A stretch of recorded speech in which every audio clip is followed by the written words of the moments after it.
You guys, welcome back to Gotta Love Them Movies, your place to talk about the stuff that you love. I'm your host, Mr. Mike Brown, and I'm here all the time. Now, usually, guys, we try to do this show on Wednesdays. This just happened to be one of those days that I had to push the show back a whole day. I know. I'm terrible. I'm the worst. But you know who is not the worst? Eric Nepom. How you doing, Eric? Woo, woo, woo! I'm great. I'm fantastic. Welcome back to the show, man. Thanks for having me back. I noticed on our little invite, I think it's been since March that I was here last. So this is great. Wow, is that true? That's crazy. I think so. I think it might be. Time flies. It feels like it was just yesterday, honestly. So, Eric, give us a quick little update. What's going on with you? What have we missed in the past 4 months? Am I doing my math right? Let's see. I've been outside a little bit more. It's been really hot here in Oregon, so I've been inside as well. Yeah, you guys are going through a heat wave, like almost an unprecedented heat wave right now. You know, I don't know if I've ever told you this, but Oregonians are like fine chocolate. We have a certain temperature that we like, and anything above 80 degrees is, at least for me, is way above it. Oh, that's gross. Well, here's hoping that you guys can stay in the shade and get a little respite from all of that gross, disgusting, hot air outside. And for the rest of you guys, if you are just joining us for the first time, don't forget to click on that subscribe button. With the more subscribers the channel gets, the more watch content the channel gets. And with the more watch content the channel gets, the more we get to make this show our full-time job. So we really do appreciate your love and support in that regard. And if you guys have anything in particular that you want to talk about, send me an email at gottalovethemmovies@gmail.com.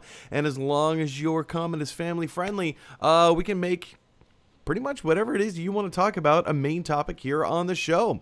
So don't forget to do all that stuff. All right, guys, with all that down and out of the way, let's jump in and take a little bit of movie news. What?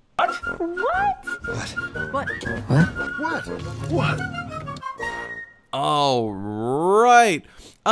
So yeah, jumping right in, you may have heard very recently, in fact, I think it was yesterday, Bob Odenkirk, one of the most brilliant comedians on the planet. He just had a huge hit release come out in theaters with Nobody.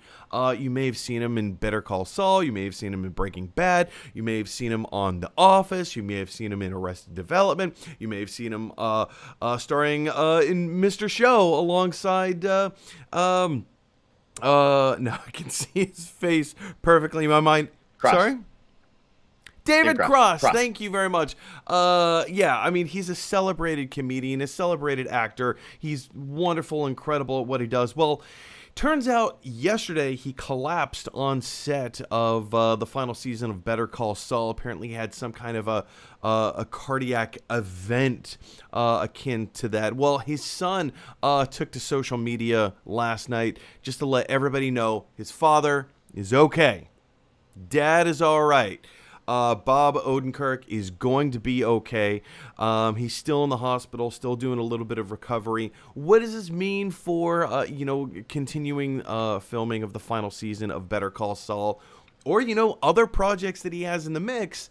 I think it's safe to say that, just kind of pump the brakes a little bit. Same thing of like when Harrison Ford injures his shoulder on the set of Indiana Jones 5, or, any other type of typical injury that takes place. Thankfully, this is not a life-threatening event that took place.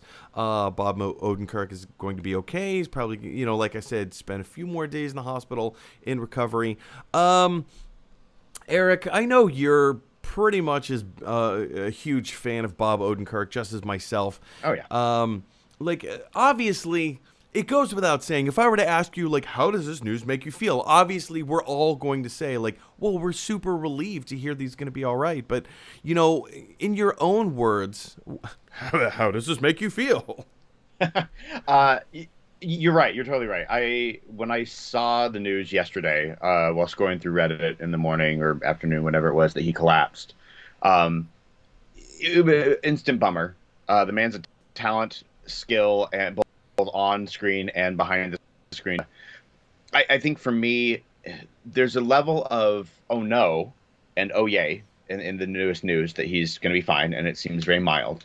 But there's also that little thing where there's so many great performers that are of a certain age that I don't want to say over the hill or on the decline, but there's that certain age limit that we get, that we have a huge amount of really skilled and talented performers who are heading toward the end. It's going to take a long time for that, but it's just that it was that subtle reminder that they're not going to be around forever. We want to get some amazing stuff, especially someone like Bob, who is really on a huge uphill climb as far as his career goes.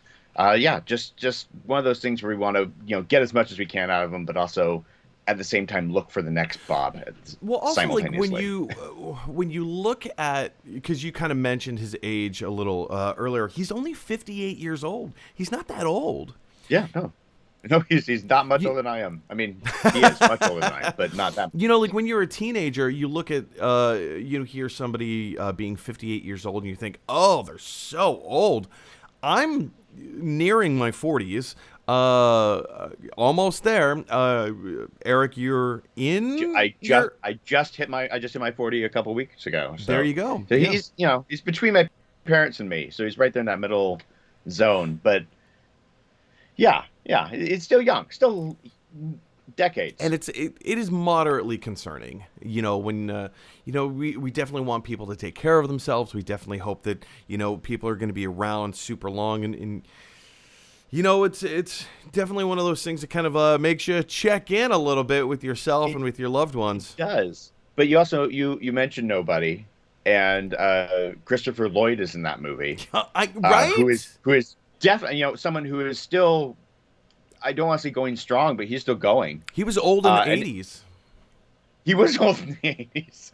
And yet here he is, 40 years later, and still doing it. So, I know.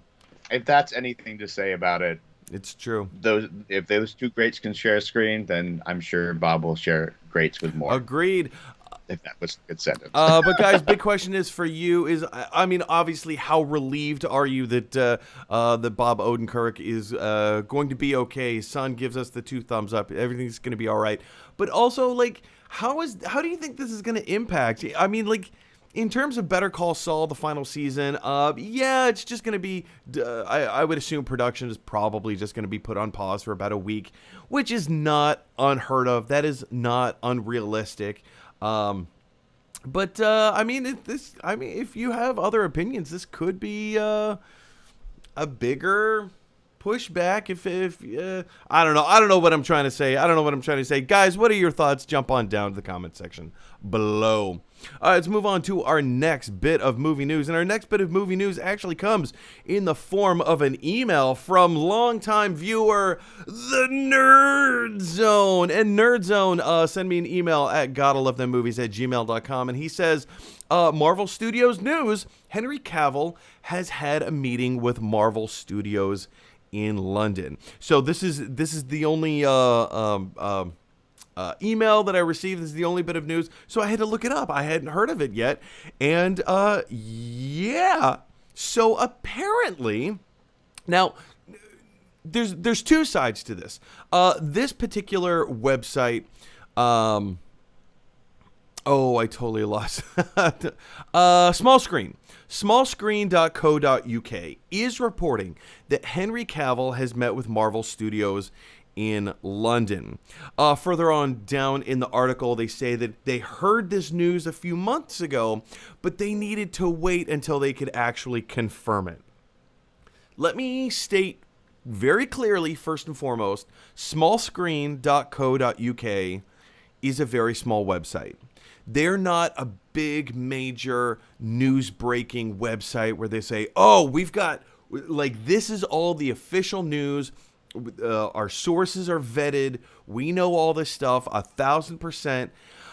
It's also not all that much of a rumor mill website.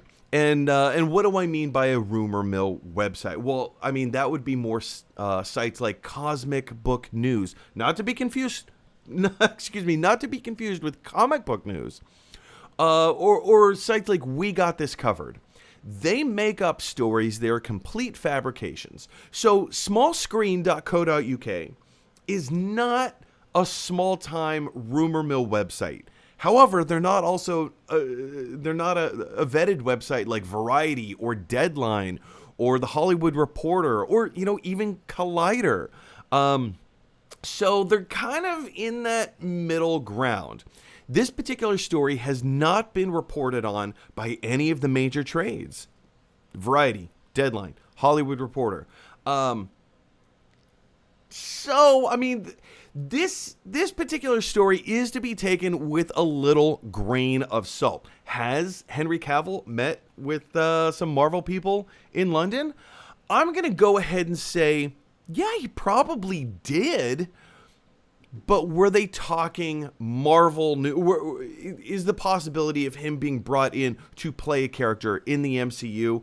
I mean, I can't say with any amount of certainty in the affirmative. I can't say that. But I also can't deny it. A lot of these rumors are saying that, there's a very good possibility he's going to play Captain Britain. And I'm not going to lie. Henry Cavill would make an excellent Captain Britain. I'm not the biggest Henry Cavill fan on the planet. I think his best performance was in Mission Impossible Fallout. I didn't particularly care for him as Superman. I know a lot of people are going to not take that news too kindly, but I think we need to take this news for what it is. Did Henry Cavill meet with, some Marvel people in London? I'm going to say probably. I don't doubt that he did. I just doubt that, it was a work-related kind of thing. And who knows? Who knows? Maybe in a couple months we'll find out, all the major trades are going to report on Henry Cavill has now been confirmed as playing Captain Britain or whoever. Maybe he's going to play a Skrull. Maybe he's going to play an alternate reality. Maybe he's going to play a character in Marvel's What If. Who knows? But until something a little bit more concrete comes out, I need to just kind of like pump the brakes a little bit on a story like this. Eric, when you, yeah, I can see your reaction. That's beautiful. When you hear about something like this, we all love to jump on the bandwagon of, Henry Cavill's going to be in the MCU. We all love the sound of that. The soundbite is incredible, but without a story like this being vetted by a larger publication or a major trade, like, how do you take this kind of news? Well, I I think there's a big question: is this news? A man walks into an office building to talk to some people. Actors do it all the time. And I think you are right on the money in the fact that it could be as simple as a hidden cameo, because MCU is so big right now. I mean, I'm chuckling because I actually slightly disagree with you on the Henry thing. I love him. I think he's great. A lot of people do. I think he does things that are unique, and I don't fully agree with, but he's fun, and I think as a person he's got this very nerdy aspect, and I think there's something really wonderful as a human, as a person, to be nerdy and also be this gorgeous icon and badass that happens to be on the screen. So there's these two personas that we get to see. But real answer, the whole Captain Britain thing's been a rumor for a long time. Feige said it out loud that he would be interested in him.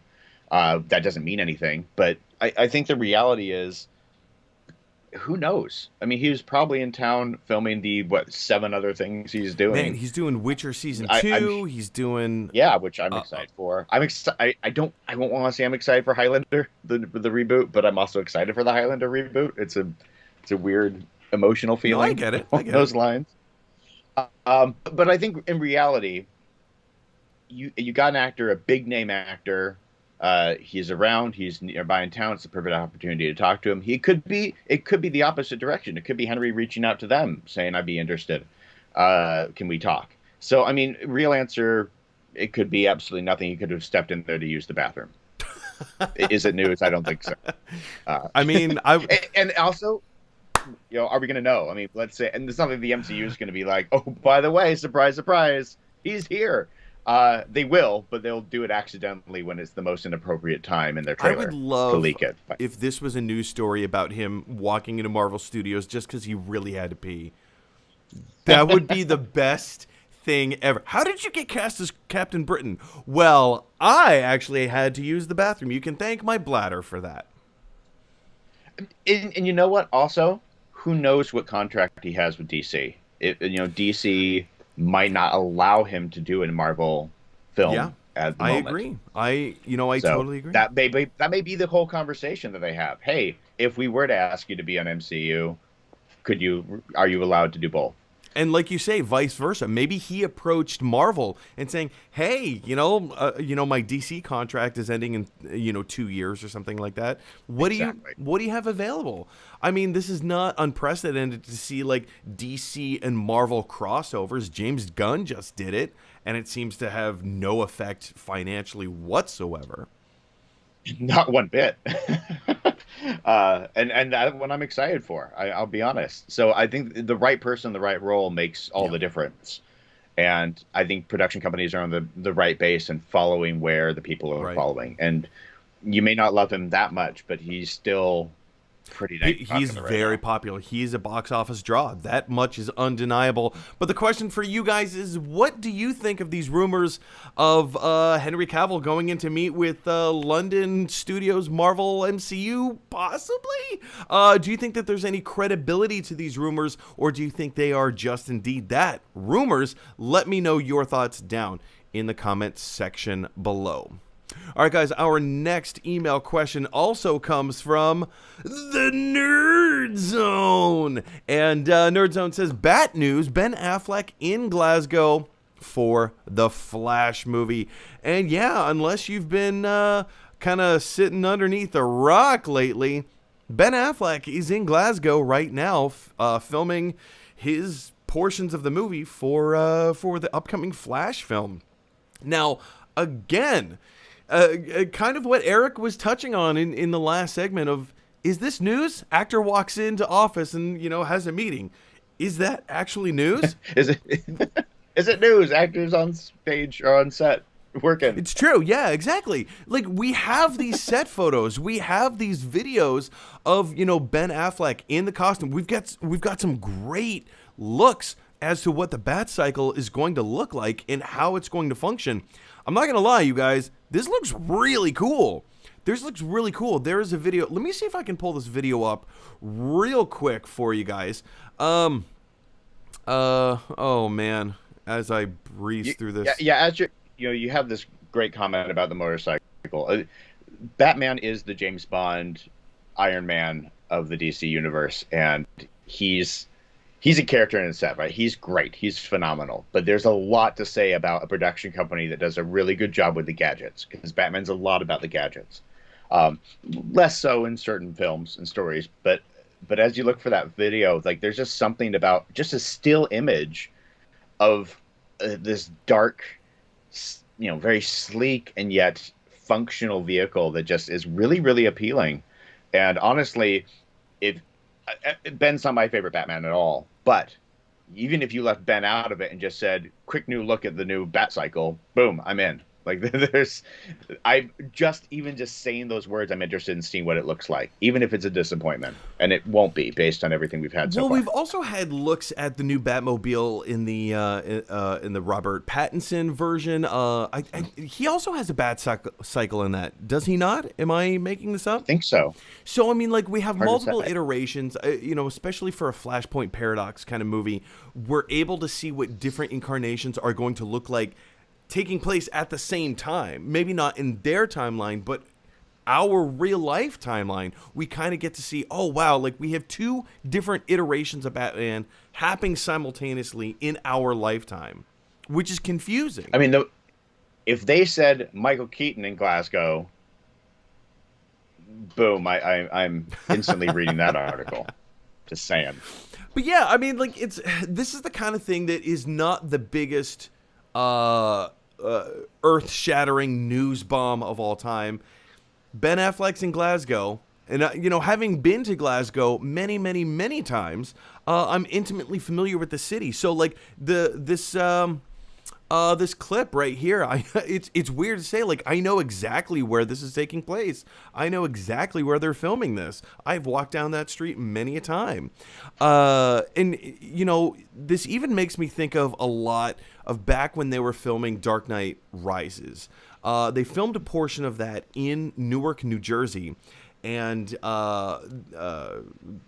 as we all know, I have a flight attendant job, and so I'm based in Newark, New Jersey, and having to take the 62 bus to and from the airport every single day. I would pass through the set, and it was so frustrating because all the traffic was shut down because they had to film. I mean, I'm driving through, and here's like cop cars that say like Gotham City PD on the side of it. There's like the Tumbler, the Batmobile right over there. And I'm like, this is awesome, but I need to get to work. Well, I think that's also the real news here is that this is life returning in a sense, right? We are in a post-ish COVID world. Things are changing a little bit, unfortunately, but the reality is to see filming actually happening, whether it's just little segments or they're doing a huge full scale thing. If they're filming with a motorcycle on the street in full Batman gear, things are happening, which is it's not just cool for the movie, it's not just cool for life, but it's cool that we're actually having some progress returning of sorts, because it's not easy. It's not easy to be out there filming right now. I agree. And question is for you guys, having heard this news and having seen some of the images and whatever, how does this get you more excited for the Flash movie, or are you right on the same page as you were before? What are your thoughts? Where are you at? Jump on down to the comment section below and let me know those thoughts. All right, guys, let's move on to our next bit of movie news today. If you have been living under a rock, then you wouldn't be aware that there was a new Ghostbusters Afterlife trailer that just came out just a couple of days ago. And having seen this trailer multiple times, both on my behalf and Eric, and I can see that massive smile on your face, I am totally digging this trailer. I know there's a huge controversy going online right now that, some people are saying, oh, rah, rah, rah, rah, and having their own rah, rah, rah points of discussion about it. I, on the other hand, this just gets me excited. To me, granted, the filmmaking style has been updated. It doesn't feel the same way the Ghostbusters 1 or 2 does, because guess what? It's a different director, even though it's the son of the original Ghostbusters director. Yeah, it's going to be a little bit different. It's going to feel a little bit more modern. Cinematography has much more natural lighting than the originals did, and that's fine. But the spirit, to me, is still there. The CG feels in line with what the original was. The music feels in line with what the original was. And the story, it's a story about heart. It's not a story about busting ghosts. It's a story about discovering who you are. And we get a little bit of a small sense of that in this trailer. Man, Eric, I know that you've watched this trailer on repeat a few times. What are your knee-jerk reactions? No, of course not. What are your knee-jerk reactions? And do you think that fans who are poo-pooing on this trailer aren't giving it a fair shakedown, or are you and I deluding ourselves a little bit? I'm sure. No question.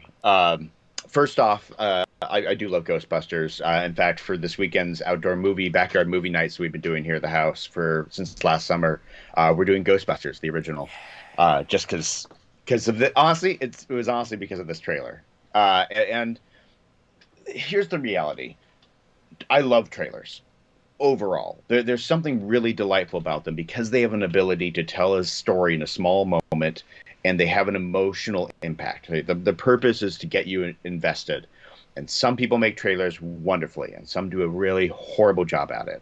And I went back and I watched the first Ghostbusters Afterlife trailer because there's a few parts that I really liked about it, and I wanted to sort of just do a quick view and comparison. And rewatching the first one, it's a reveal. There's a reveal. It's you don't actually know it's Ghostbusters until about halfway through when the trap shows up. But it feels like a horror movie. watching that until you realize it's a Ghostbusters movie, and then the mood slightly changes. In this one, what this feels like is a reminder that what Ghostbusters was. And I think in the title, we've got Afterlife. We've got some hints at a character that is long dead anyway, as the actor is, unfortunately. There's a lot of stuff that implies the past. And I think if we're smart as consumers, as enjoyable people, as people who are watching these delightful films or fans of the service, that instead of remaking, instead of revisiting or retelling the same story, we're moving on. And I think it's a smart move to not go the kids. We're going the grandkids route. We're letting the kids be the ones who are the bridge between the two worlds of past and present. But we're jumping 2 generations, right. or whatever that is, which I think is a really smart move. It allows us to, as fans, to get these little hints and snippets. And from what I can gather from this wonderful trailer, because I think you're right, the visuals are a total homage and connection to the original series. I think we're getting the original villain back. I think we're getting Zool, and I think we're going to see a real nice bookend. Jason, he actually directed one of my favorite movies, which is Thank You for Smoking. Yeah, that was a great film. Is great. I love that Aaron film. Eckhart. I do not think it. Yeah, I don't think it's this. I mean, I watched that movie just a couple weeks ago. It's not what I would want out of a Ghostbusters movie. And I read a quote just yesterday about the fact that he, when asked about taking it over, he's like, I don't know, my movies aren't that. But I think that he's got the feeling of it. And based on the trailer, based on the music, based on the look, I feel like we're going to get a good story, like you said, about people, not about killing ghosts or busting ghosts. Yeah, no, I totally agree with that. In that, like, this is I've never done the side-by-side comparison to say, like, oh, the original trailer but like the first trailer that came out was a little bit more like horror-esque, and then it makes a turn. But yeah, same thing with Jason Reitman. Like, he's an accomplished director. Up in the Air was a fantastic film. Like, he's done some really great stuff. He's proven himself as a great filmmaker, as a great storyteller. And I don't want to say anything too negative about Paul Feig. Paul Feig is he's a great storyteller as well. His comedic chop, like, look at how many episodes of The Office that he directed. Look at how many, right? Look at how many. Yeah. Oh, he's a great incredible. Director. Like, The Heat is probably my favorite. 6 Feet Under. 6 Feet Under. Awesome. Spy. Curb Your Enthusiasm. I didn't mean 6 Feet Under, but maybe he did that too. I wouldn't be surprised. I didn't realize that he did Curb. I think he directed a couple Curbs. I can't remember. I mean, who knows? He's an accomplished director as well, but I feel like he did give his actors a little too much leash. He gave them a little too much leash, right? And and that movie kind of became a little bit more about the thing as opposed to the people. And I think that's where this movie is kind of like course correcting just a little bit. It's about the people first and busting ghosts second. If you look at, like, the first Ghostbusters movie, the actors that took on those roles and the writers, as the same people, knew their spot, knew in a very comedic sense, right? You have a very set style of character. You've got the nerdy one, you've got the popular one, you've got the down to earth one, you've got the conspiracy theory one, because Dan Aykroyd can't play anybody else unless he's doing that, but he does it phenomenally. Archetypes, they're archetypes. So we get these 4 varied characters, and in the remake, as it were, they were all the funny one. They were all the awkward funny one, to be clear. They weren't just funny, they were all awkward funny. And so instead of having 4, you had one giant glump that fought for it. And in this, I'm really hoping we still get, once again, a diversity of characters. And we kind of see it in the trailer, where there's the hint that one's not fitting in because she's nerdy, one's popular because he's got, he's the cool kid who ends up finding the girl, and they're gonna, very Goonies-esque. Well, it's have also a great some romance family potential. dynamic too, right? Like when you're making a film about family, focus it about family. Like here's Paul Rudd seems to be playing like their high school science teacher or The something. science teacher, I presume. the science teacher who mom falls in love Yeah, with. I'm I'm sure. sure. Oh yeah. Well, I mean, like the trailer starts off with them having a date. Yeah. So yeah. So there's that. That is a parent-teacher conference, and I don't know. Over drinks. I don't know about your Yeah. small town that you live in, but small towns we don't have them at the school. We have them at the local Yes, bar. the small town of Yeah. New York City. Yeah, everyone is very small and intimate. But even still, just having that brother-sister relationship, that's not something that, like typical that you see in a big budget action, franchise film. To have your main stars be brother and sister, essentially, and children too. Yeah. And my only hope is that the brother does not outcast his sister. I mean, we see a little bit of the sarcasm, brother, and that's totally fine. We need that. We need that person that winks to the audience in a bit. But I hope, my hope is that the dynamic is not, oh, she's weird, I hate hanging out with her. But in the end, it's, I love you. You're my sibling. I really hope that there's a level of encouragement and camaraderie that exists with them, just as a family dynamic. I guess we'll just have to wait and find out. Question Fingers for crossed. you guys is, how excited did this trailer make you for Ghostbusters Afterlife? It made me more excited. And that's the whole purpose of a trailer, is to get you more excited. How much more likely are you to buy that movie ticket? And like, what are your thoughts? Where do you think the story is going to go? We didn't even talk about the Dan Aykroyd cameo at the end of the movie. Eric has some really interesting thoughts about the return of Gozer. I mean, why not? We've got the Gozer Devil Dogs just kind of running around. We see the return of Slimer, who looks slightly different. Is it actually Slimer? I don't know. What are your thoughts? I hope not. You hope not? I hope not, just because of the coloring. It's like a post-editing scenario. I'm like, if you're gonna do Slimer, do it right. And the face looks So a my little hope is- different too. So Yeah, it I don't looks a know. bit different. I don't know. I'm actually. knows? Let me see if I can reach this without embarrassing myself too much. Eric. Yeah. While you're doing that, Dan Aykroyd, by the way, is not the only cameo. We have. I'm sorry, I don't remember her name, but she played Janine in the film. Oh, Annie Potts. Annie Potts. Thank you. Oh Yeah, man, she's- here's one of my pride and joys. So what's it going to be like to have the like strange here we have Finn Wolfhard. I think that's great. Where is he? There he is. Yeah. Yeah. So we Yeah, have you had it far end. Yeah. Finn Wolfhard dressed up as a Ghostbuster, actually going to be in Ghostbusters. I mean, it's pretty awesome. I mean, look, if I was that age, let's be honest, if I'm this age, both those steps are amazing. That's a huge, awesome leap.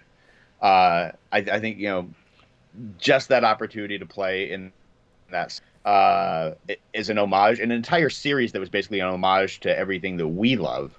Oh yeah. And then to literally get to be a part of that in the other end, I can't imagine. Oh, dude, it's dreams coming true left and right. But again, guys, is this your dream coming true, or did Ghostbusters Afterlife, the most recent trailer, just make you go, oh, I can't imagine how? But I want to hear your thoughts. Jump on down to the comment section below. All right, guys.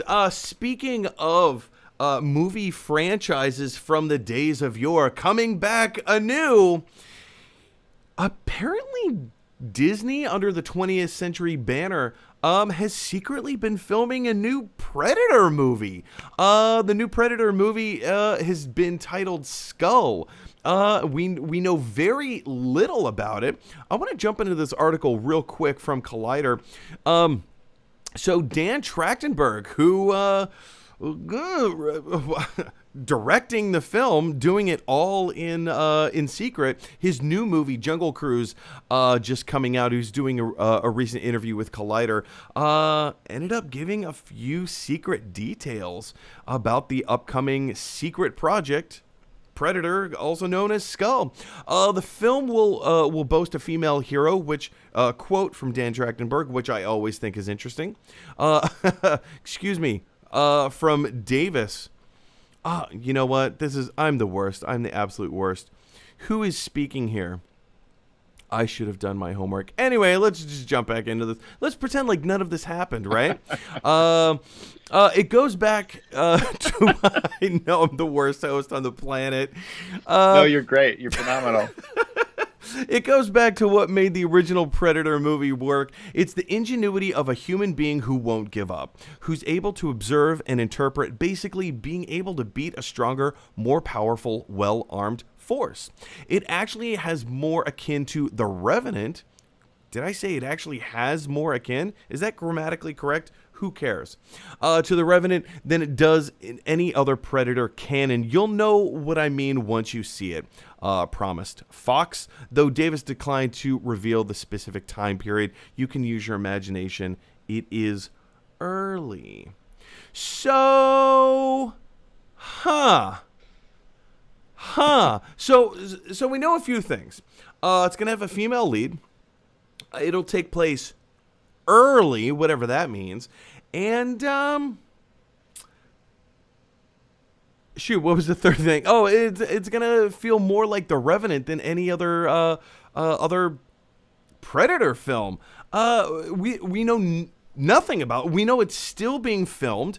They're almost finished filming it. We didn't even know it was coming. We don't know who's in it. We don't really know who wrote it. I'm kind of blown away by this. We know it's going to be called Skull. It's probably going to be some kind of an origin film story. I don't know. I'm kind of excited because I like the Predator movies. I was even a fan. I was one of the very few people that liked The Predator, directed by Shane Black. I know everybody universally hated that movie, but I kind of liked it. I walked out of the theater saying, like, come on, guys. Like, what did you expect? It's a Predator movie. There's predators and ridiculous, like, aliens. And, like, what did you expect? I feel like the Predator series is the Predator of movies. I love Predator. I think it's great. But it's not dying anytime soon. And I don't know if it's like this IP that people are trying to hang on to, and they have to make movies all the time to just make sure they keep making magical Predator money. I don't get why we're getting so many Predator movies, because they have not. I haven't felt like most of them in the whole canon, on average, have turned out good.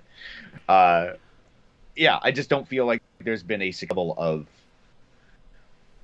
Here's the amazing Predator movie that we've been waiting for this whole time, and we keep promising you it, and here it is. I think you're grossly overlooking the title. Like it should be called The Amazing Predator.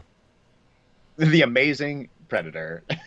And he starts off as a kid, and he's bitten by a radioactive predator. Like, he's at the zoo and he falls into the predator exhibit, and all the different predator animals bite him once. It's hilarious, but somehow he's alive, and then he wakes up one day, and instead of like Spider-Man where he can like see better without his glasses and he's got like the abs and all that, he just all of a sudden starts growing dreadlocks. Hey, with great dreadlocks come great responsibility. The Dan Trachtenberg's he's done very little. He has not done a movie, as far as I'm aware. Yeah, I don't put a lot of faith in this. I did not like the last few Predators. I think it's funny that they're like, ooh, it's got a female protagonist, but there's always been strong females. 10 Cloverfield Lane. Sorry, I have to cut you off. 10 Cloverfield Lane. Right. Yeah. Which that was, in all fairness, that was an excellent, excellent film. That was something. So I will agree on that one. That's fair. That was something. It was something. You're right. It was a good movie, but it was also. Would I hire you to do a Predator movie just for that? Yes. I don't know if I would. So I think real answer is female protagonist wise. That's always been a thing. Or at least a strong female has always existed in the Predator universe. Right. So to highlight that it's got a female protagonist, they've had a few. Alien versus Predator had a female protagonist survive. She's the survivor. Those are Spoiler, sorry. garbage movies, though. They're total garbage movies, but it feels like they're shoving the Predator into everything. Yeah. And is this going to be the same? My bet is yes. Well, when they say like it's going to have it's more in common with the Revenant than other canon Predator films, that kind of interests me a little bit. To say, like to go back to understand the DNA of the original film, which is one person, with a little bit more ingenuity and the will and determination to overcome and conquer something bigger and stronger than them. I mean, I think we can all connect with that idea. I mean, yeah, it was done in a fantastical way with Arnold Schwarzenegger, but, we also see other aspects of that. We got back to Ghostbusters there. That was about a team, and we just start losing the team members, and we care about them. We barely got to see the Predator in that movie. We've moved to a Predator-centric film. Are you saying that we barely got to see the Predator in the Ghostbusters films? Yes, we barely got to see the Predator. It's true. We barely did. Right? Just stood there in the back and it's almost as though he wasn't there at all. but that mentality, Ghostbusters, right? Teamwork is what it meant. It's about the team, and so in Predator, the first one, it was about the team. These awesome dudes with some of the best one-liners in movie history, doing some of the most ridiculous stuff out in the jungle, and then they die one by one. It's more a murder mystery than it is an adventure. Well, film. Kind of, yeah, in a way, kind of, yeah. But also think of it in terms of that movie. The original Predator was a product of its time. There are certain stories that work because it came out at the time, right? So try, the original Predator, release that movie now. If nobody had ever seen Predator before, if it was filmed, edited, and they were ready to release it and it just never came to fruition, if you were to release that movie today, I mean, I don't know if that would actually go over all that well. It was a product of, it's got problems. And like the cheesy one-liners. Our audiences, would audiences grasp onto that the way that they did back in the 80s? That was what, like 1985? Predator 87? Yeah. It very much was a product of its time. So with all these remakes, we keep trying to capture lightning in a bottle again and again and again, and we can't do it. Why did The Predator not work? Well, also, it's kind of a concept that can only exist in the 80s because that's when the suspension of disbelief was at such so high. It was so high in the 80s. Like you could have a car, a DeLorean, go back in time, and you could meet your parents in high school. You could, Ferris Bueller just decided, screw it, I'm taking an entire day off of school. You have adventures in babysitting, like crazy silly stories like that. Just can't. So should we have the Predator as a love story this time? Should the origin story just be he's a predator looking for love? She was a down on her luck socialite who didn't get. He was an alien who came to kill. Yeah. I don't know. I mean, we all keep trying to reinvent the wheel, but sometimes the wheel has already been perfected. So I don't know.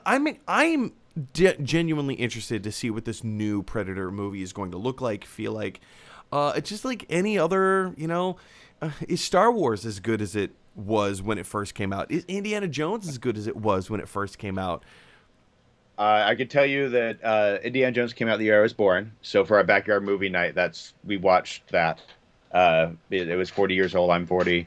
No, the answer is no. It's not great. Yeah. It's fun, but Yeah, it's all right. Anyway, guys, I think we've dissected this to death. Like, are you interested in this new Predator film called Skull? And I do think that there is something to be said about like changing the name.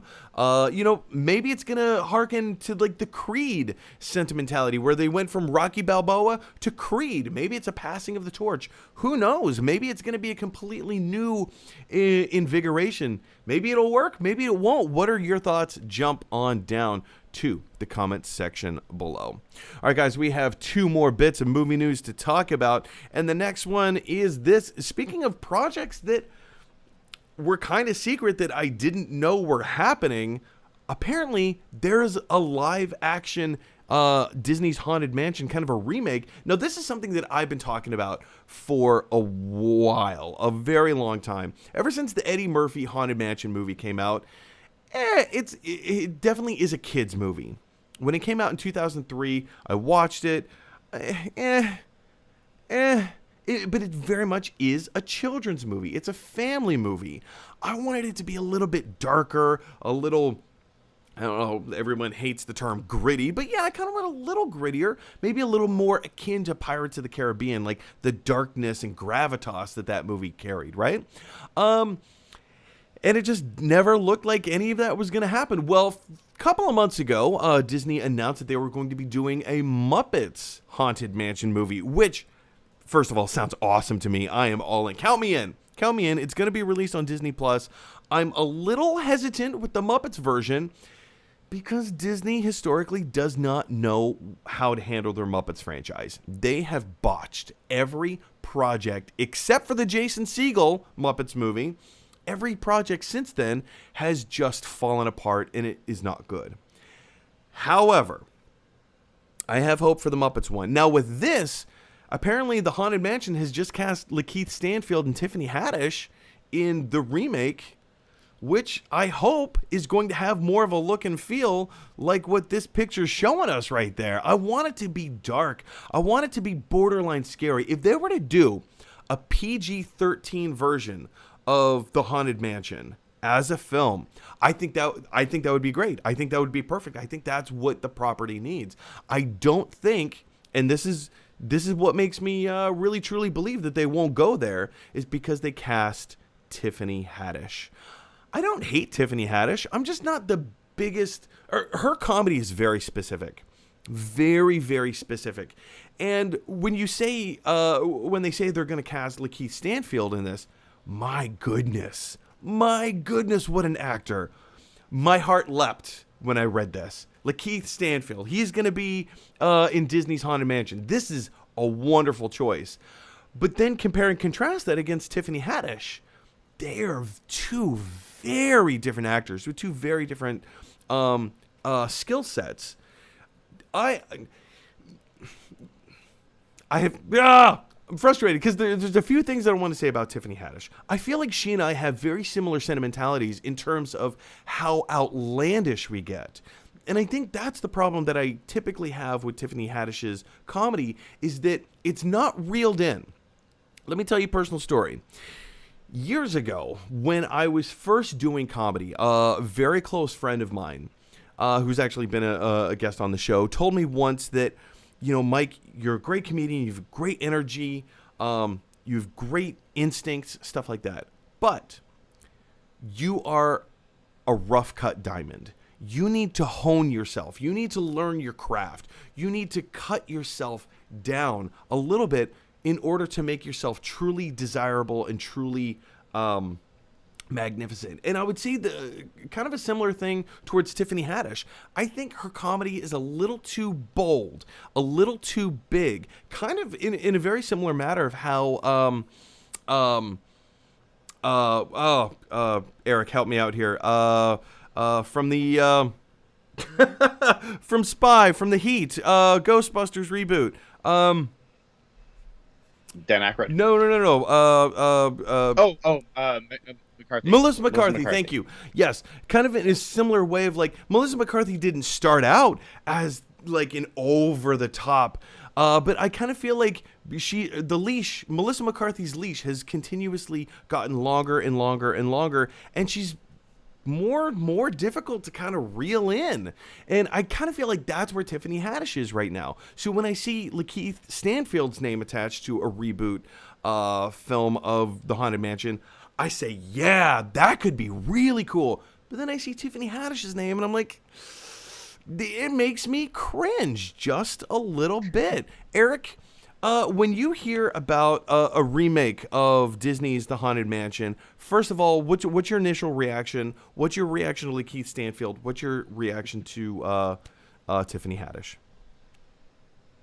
You know, I am convinced that there's one executive out there who's like, hey, let's do a movie based on one of our rides. And everyone went, no, you're an idiot. And then eventually someone said, sure, why not? Let's give him a bone. And Pirates of the Caribbean came out, and it made all this money and a huge franchise and all that stuff. And now that guy every couple months says, hey, let's do a movie based on this ride. And like points at the map randomly at Disneyland or Disney World. And eventually someone caves in and goes, yeah, let's give it a try. And it fails. It fails miserably. I was utterly shocked at the news of a movie about Jungle Cruise. So to have The Haunted Mansion, what The Haunted Mansion reminds me of is when the Tower of Terror was about to come out.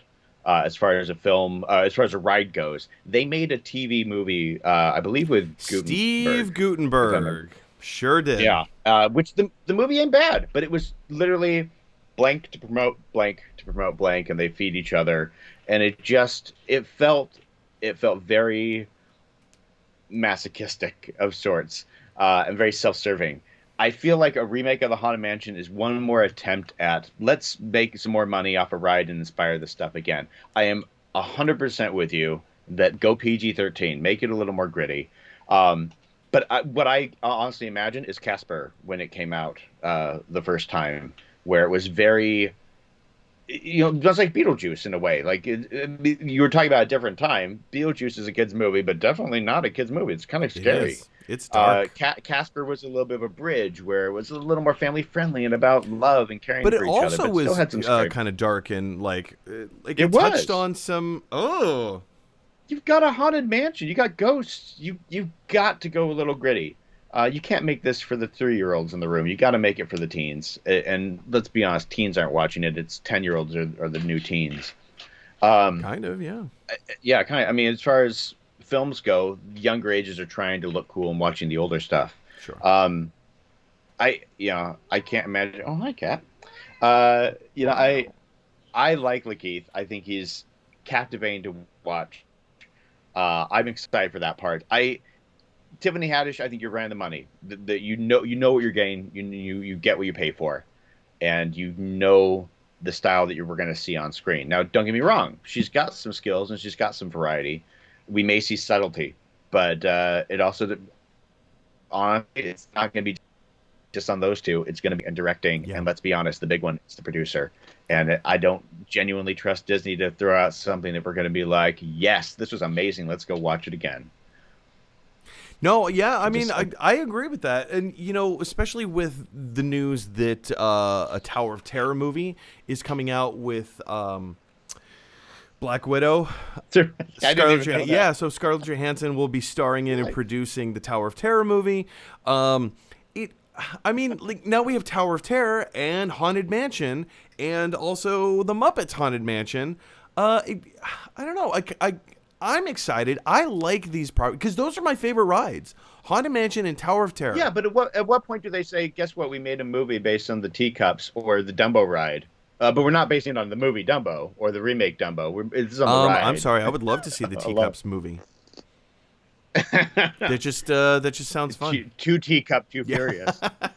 Or what was the Thunder? With the Avalanche Yeti roller coaster. I'm sorry. That would be a fun ride. That would be a fun movie. Yeah. Even still with Jungle Cruise, I was on board with Jungle Cruise until some of the more recent trailers came out with the over-the-top CGI, like the curse of Captain whatever, all that stuff. Look, if I ever went to work at Disney, that was the one job I knew I could do in a heartbeat, is the Jungle Cruise director role. And that's all about the cheesiness. So to see the other trailers that make it look action and adventure, I actually like the cheesy looking junk because I feel like it has to because of what it Yeah. is. But honestly, do I want to see a movie that looks cheesy? No. I want to talk about a movie that was cheesy 20 years ago and make fun of it watching it again because I Oh, love it. same thing with this. Same thing with the, remake of the Haunted Mansion. I don't want to see a cheesy in this regard. I don't want to see a cheesy film. I want to see something that looks kind of more dark, like borderline scary. Maybe not actually scary, but like that ride is creepy. That is a creepy ride. So let's make a creepy movie. What are your thoughts? What are your thoughts about Lakeith Stanfield and Tiffany Haddish being cast? Are you in agreement with us, or do you push back a little bit? Do you actually think that Tiffany Haddish is going to add way more than I'm giving her credit for in this role? Jump down to the comment section below and let me know. All right, guys, we have one last bit of movie news to cover. And that is this. Again, a couple of days ago, a brand new 1-minute trailer for the new Marvel Cinematic Universe film. And I'm not going to say the name just yet. Because there's a little controversy, or rather there has been controversy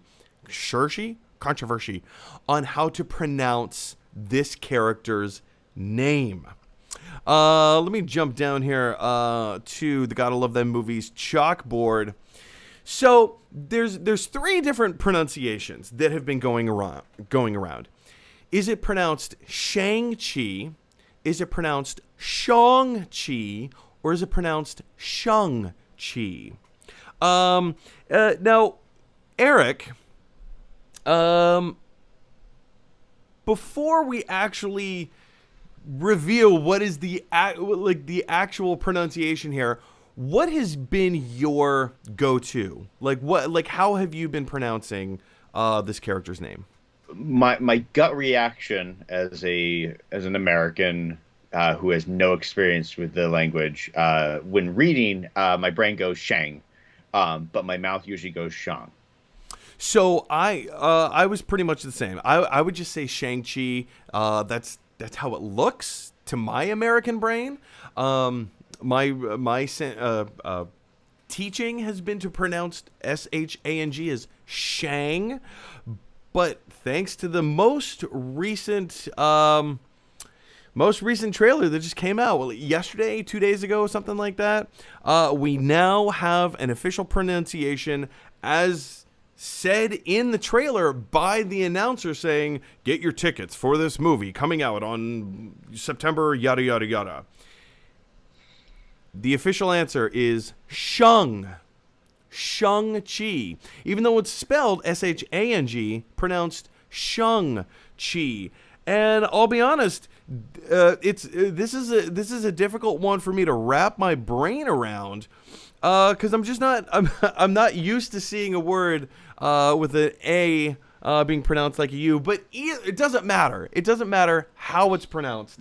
This movie still looks awesome.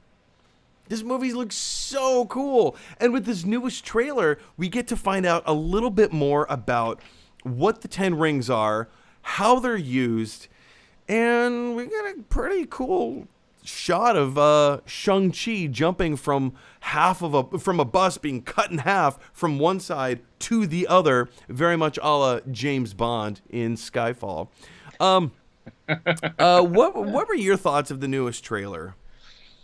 Like I mentioned when we were talking Ghostbusters, some people do trailers really well, some people do them less well. I'm going to be honest, I actually feel like this newest trailer is a decline from the first trailers we've been getting. Do I love a trailer that tells me a lot about the story and just, rolls the full movie into it? No, I don't. But I just feel like this trailer, it's a quick cut. It looks a little clunky. It doesn't have the same impact for me that the other trailers have had. I'm just put it out there. I think you're on the same sort of vein here, though, with the fact of how to pronounce the name. This character's had an interesting history. It is the character's is the son of another MCU character that is no longer an MCU character because it had some major legal issues and was incredibly racist and disrespectful. So my biggest concern is that I know that they put a lot of work into it. I know that they're honoring traditional mentalities, but I do worry. And there's moments in trailers that I see little things that make me go, oh gosh, is this fan service and lip service, or are you actually genuinely? You mentioned Tiffany Haddish. Aquafina is that for me, and she's in this movie. Interesting. I feel like Aquafina, though, has the ability to be very genuine and heartfelt, portrays in a style that is what you're getting every time with her. Yeah. So I feel like every time I see her in the trailer, it breaks it out just a little bit, but at the same time, I still am excited. I still watch it. I'm still gonna watch it. Oh, it's an MCU show. It's got cool stuff. I can't say no. 1,000%. Yeah, I mean, like, I think that all boils down to the same thing of like, yeah, I'm still gonna watch it. I'm still gonna see this thing. I'm still excited for it. It still looks great. I never would have stopped to think that, like, well, I don't know. Yeah, I mean, Aquafina definitely has a certain je ne sais quoi, as you say. But I'm not put off by Aquafina's yet, but then again, I also haven't had Aquafina fatigue. I don't think we've seen enough of her to get tired of that. Her television show on Comedy Central is Nora from Queens. Oh, it's a great show. Great show. Yeah. And Crazy Rich Asian, she was a great character and lovely. My worry is that she is very one-note-ish, and I worry that writers will take that into note and pull the same thing, where they're going to start shoving her into the corner. We're going to see the exact same content from her as the plucky, quick liners, comedic relief to offset. I don't know. Someday she might kind of branch out and be as diverse as one might say Adam Sandler, or.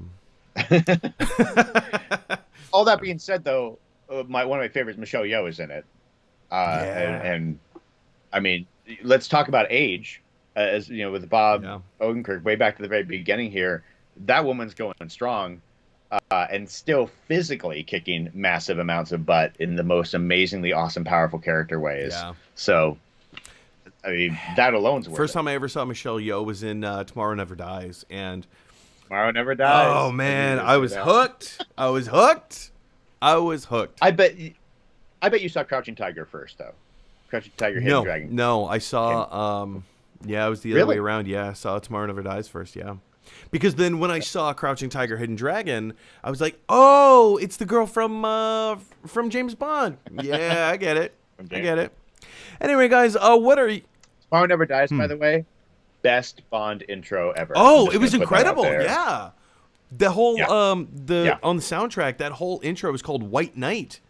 Oh, love that. Yeah, love it. I used to listen to that all the time. I remember that Christmas. I got we're way off topic here. I got that soundtrack to Tomorrow Never Dies and a Puzz 3D. Do you remember Puzz 3D?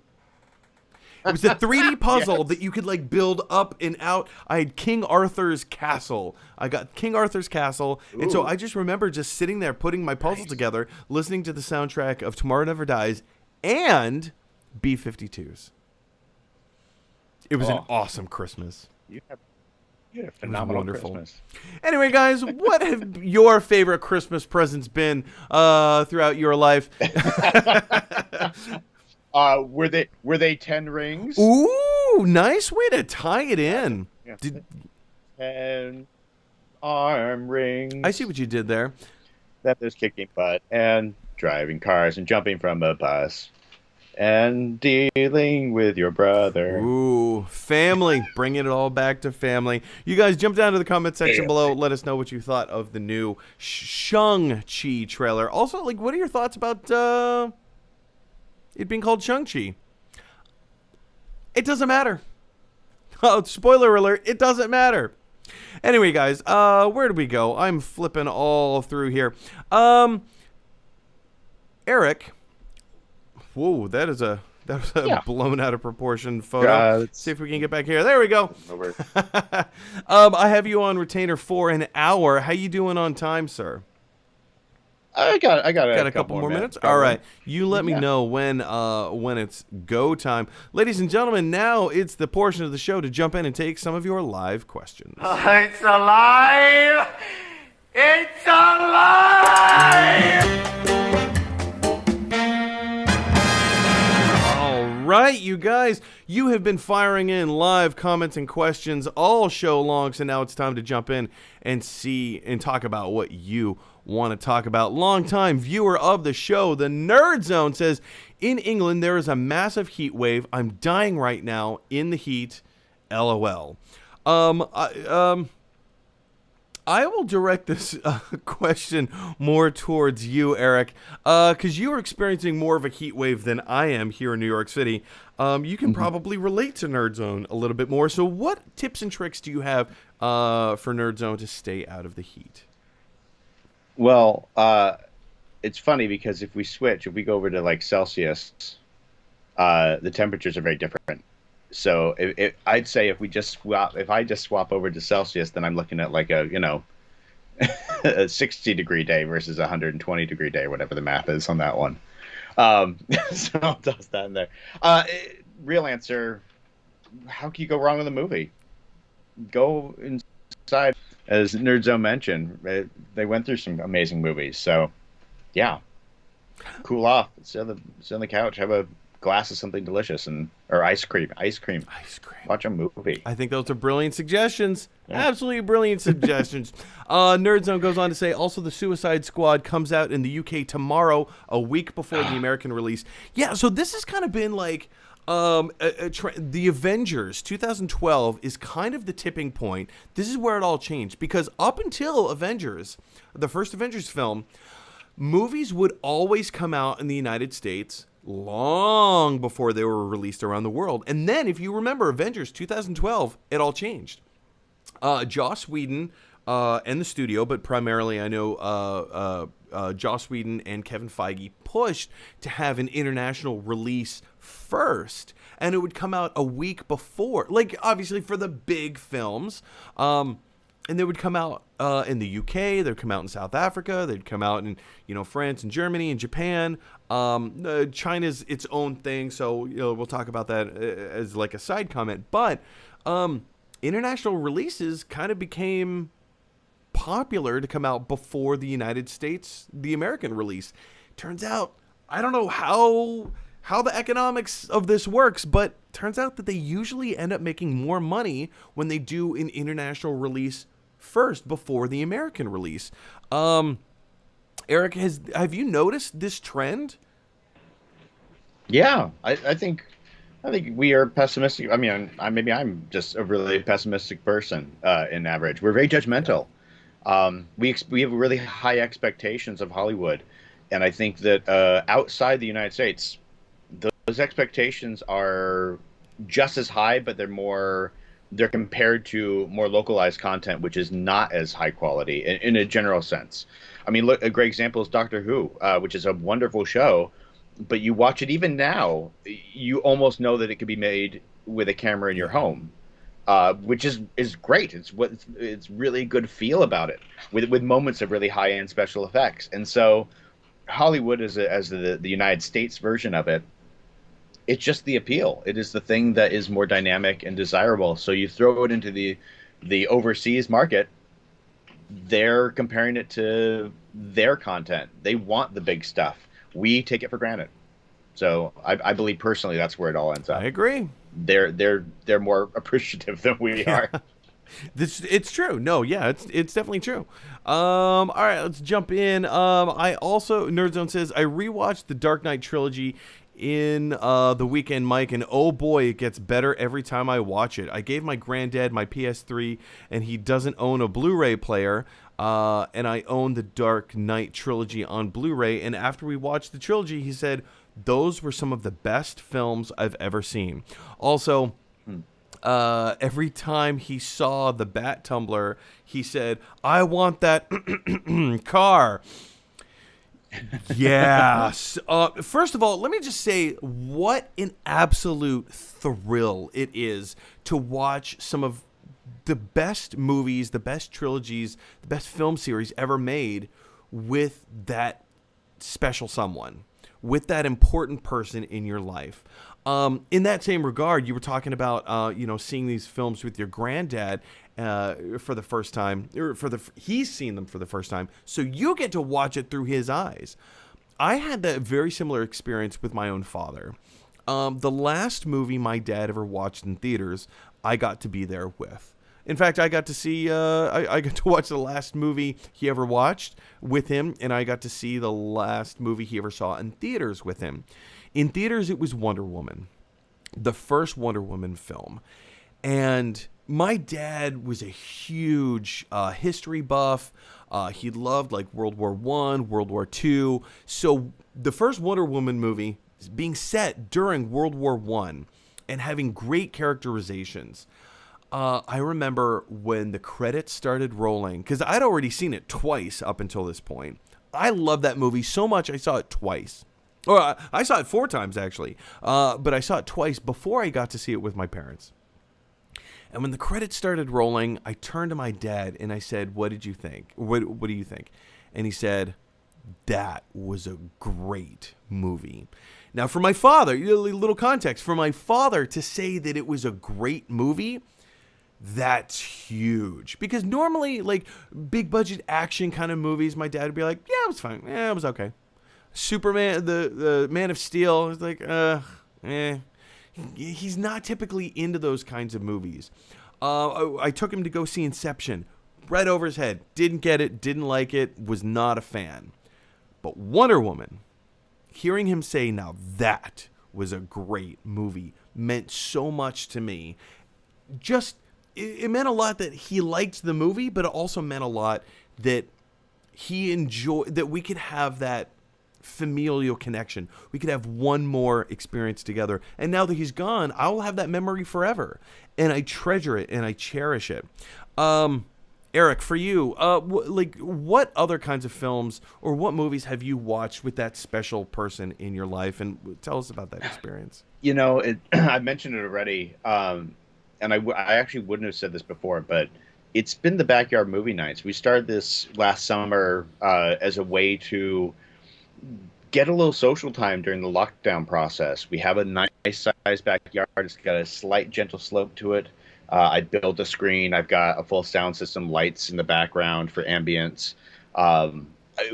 We created a space in the backyard where friends and family can come, watch a movie, have a good relaxing time, still be socially distanced when it's necessary. Sure, yeah. But really just have a really nice evening enjoying a film that most of the people have seen. So we like to variety it with the big action movies, and you can make fun of them. Or we did Little Shop of Horrors where we can sing along. Yeah. Or we'll occasionally find a random movie that a lot of people haven't seen.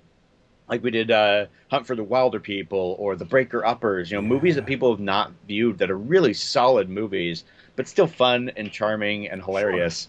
Sure. And expose them in that way, but just do that with friends and be surrounded by that without having to worry about, oh God, are we inside? Do we need to wear masks or not wear masks? Right. All that stuff. So that experience has been really special. Oh, dude, that's awesome. Nerdzone says, I don't know who Bob Odenkirk is, but my best wishes to his family, and I hope he gets well soon. Yeah, same thing. Like, Bob Odenkirk is...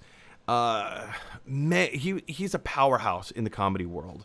Powerhouse. Just do a quick Google search of his name, or just go into IMDb, Nerdzone, and look at his credits. Here, you know what? Let's look at it. Let me look this up for you real quick. What are your some of your favorite things that the Bob Odenkirk has done, Eric? He's actually a very good friend and co-writer with a very good friend here, performer and theater owner here in the Portland area. So honestly, the things that I've experienced with Bob that are more enjoyable are things he's done in live theater. Yes. But he is such a creative genius, and I think there's a cool concept that happened with Better Call Saul, because we get this iconic character in Breaking Bad, right? He's the attorney. He's a bit of a sleazeball. He's a dealer and does what he does to do to survive and do the best for his clients. And his clients are horrible people. To put that into a show, right? The downtrodden, that gray area of the victim hero, the evil hero. There's something fun about that. And he, like most comedians, play villains really well because comedians are great with emotion. Yeah. They're really good with pain and suffering, especially stand-ups and sketch artists, sketch writers. So to have that ability to have dynamices to make horrible things look good and stay entertaining, he's phenomenal at it. You get a chance to see Nobody. You look at a character who's just, is he a likable character? To an extent. But also he's done bad things. And you get this nice variety that Bob can do very subtly and very smoothly. Yeah. That it's just captivating. And he's funny. He's just a funny, awesome guy. And I love it. You know, I was just looking through some of his film credits, and you know, I don't want to spend too much time on this, but you know, he used to be a writer on Saturday Night Live. He's obviously the lead on Better Call Saul. He was in Breaking Bad. He was in the movie Nobody. He was in Little Women remake 2 years ago, The Kaminsky Method. He's a lot of sketches that you would see in the 90s. If you saw a lot of sketch shows, he was a part of a lot of that. The Ben Stiller show. He did a lot of writing. His way back before he kind of hit the scene big time, he was a writer at Second City in Chicago. And the big sketch Bob Odenkirk was known for was Chris Farley's Matt Foley, the motivational speaker. Well, I'm Matt Foley, and I'm a motivational speaker, and you know, this whole thing. He wrote that. Based on a combined friend of his and Chris Farley's. And you know, when Chris Farley made it on Saturday Night Live, they took that same sketch and put it up on SNL. You know, he's been on The Simpsons. He's been on, Dolomite. He's been on The Post, The Disaster Artist, The Incredibles 2. He just, like, his credits go on and on and on. So definitely go look up his stuff. He is a gifted comedian. Yeah. Let's see. Nerdzone says, update on the Seymour vid. It is coming this week. I would really like you to watch it and talk about big parts in my life in this vid. I can't wait for you to watch it. I'll send an email when it's out. Yes, please. Yeah. Okay, so if you're not familiar with what Nerdzone is talking about, last week on the show, Nerdzone sent me an email saying that, he was on, let's just read it. He was being interviewed by a YouTuber.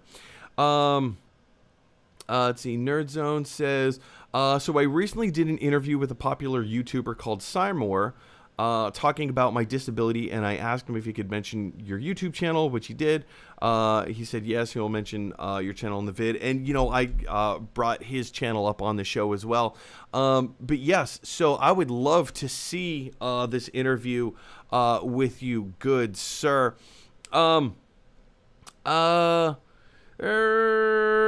Great. Sorry, I just got a message from a friend, so I will respond to that in a minute.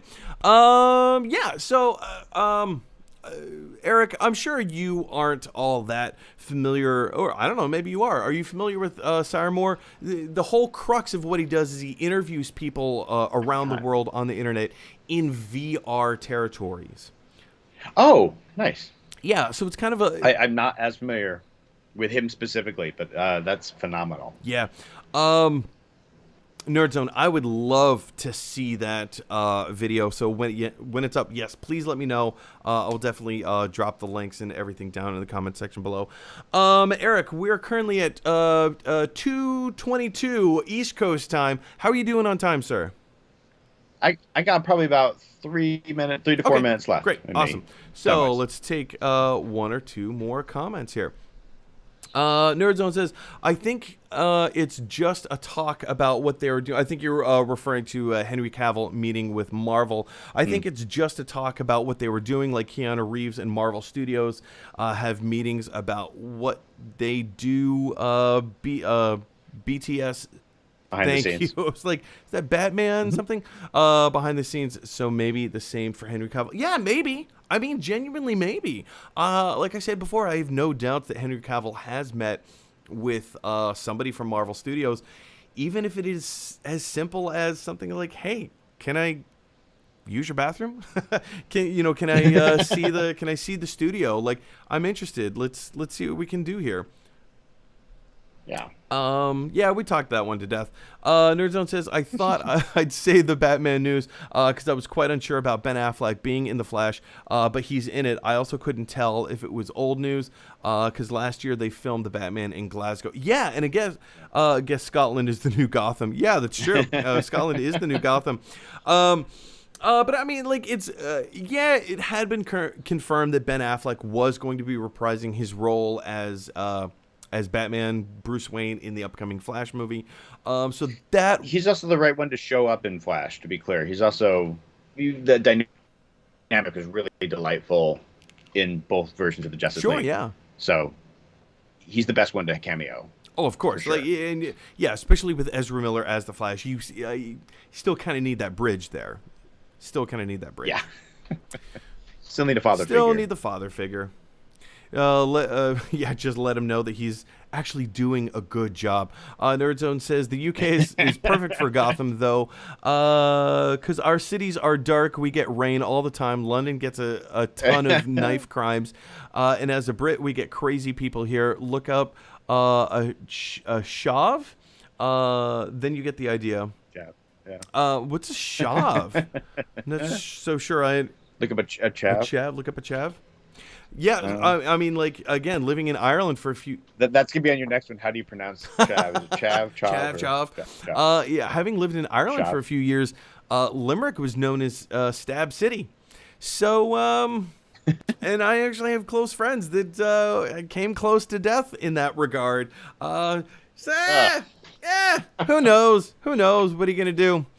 Eric, it seems like we've... Portland's in a similar boat, so... Well, you need a... What city isn't Gotham right now? You need a sister Stab City. I mean, what's the point of having a sister city if you can't have a sister Stab City? Why not? Portland, Glasgow. Just right next to each other. Kindred folks here. Eric, it is 2:25. I do believe your time is running short, so I'll just kind of let you off the hook there. Yeah. Do you have any projects coming up that you'd like to plug before you go? If you're a Star Trek fan, USS Improvise, the Next Generation, the musical, it's a improvised musical parody show of Next Generation where we're taking on the actual characters of sorts. We're taking it to the 55-year mission tour, the Star Trek convention in Vegas in a couple weeks. So if you're a Star Trek fan and going to that, we hope to see you there. We'll be performing, and that'll be fun. Otherwise, no. I mean, yes, but nothing that's talkable. Like that. Totally fair. Things are slowly opening up here in Portland.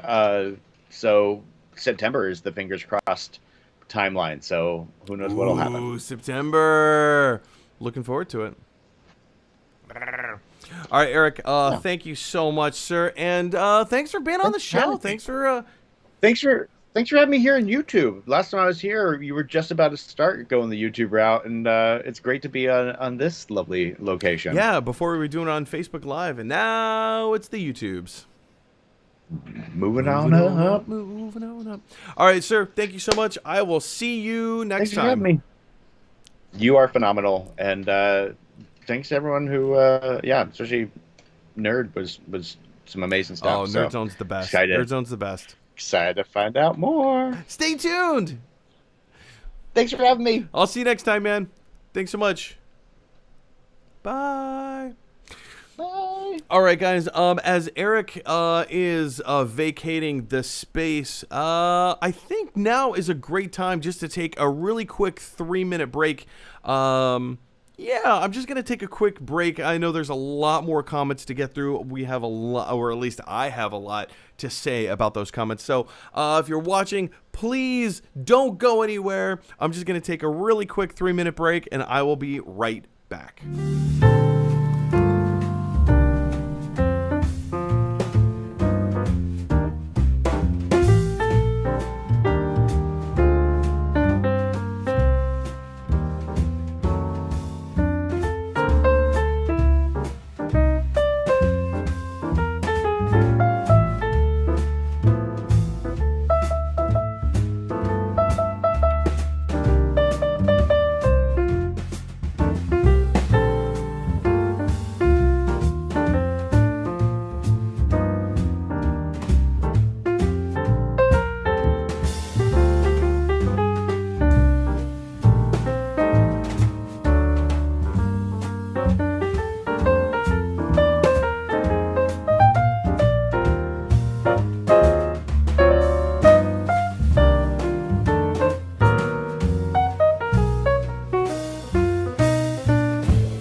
All right, you guys. Sorry about that.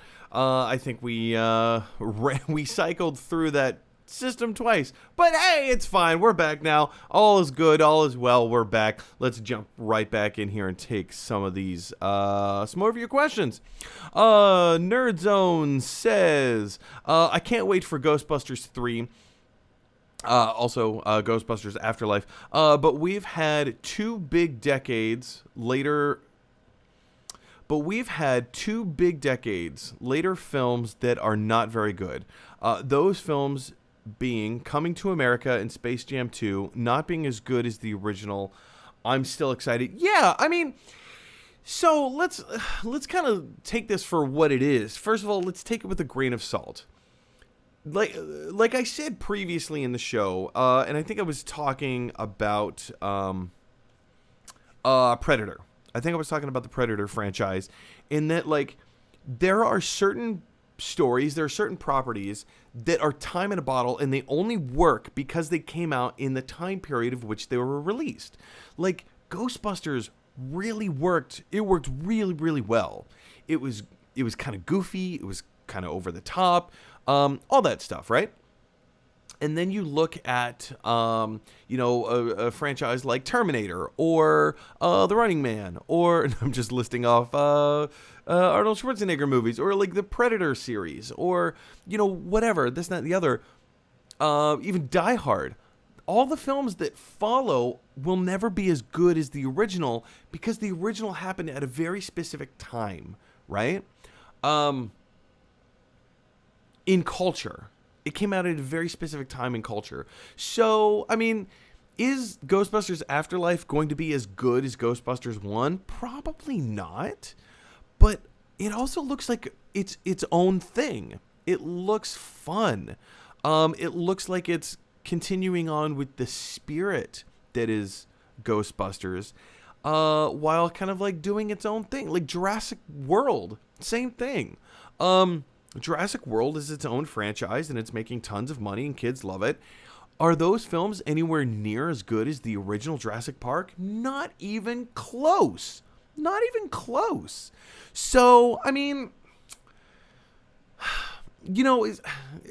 it's to take with a grain of salt. Just like you, Nerd Zone, just like you, I'm really excited to see the new Ghostbusters movie, Ghostbusters Afterlife. But I mean, I'm also probably going to go into it like knowing what these big budget franchise action movies look like and sound like and feel like 2 decades, 3 decades, 4 decades later. We're just going to have to, just wait and see.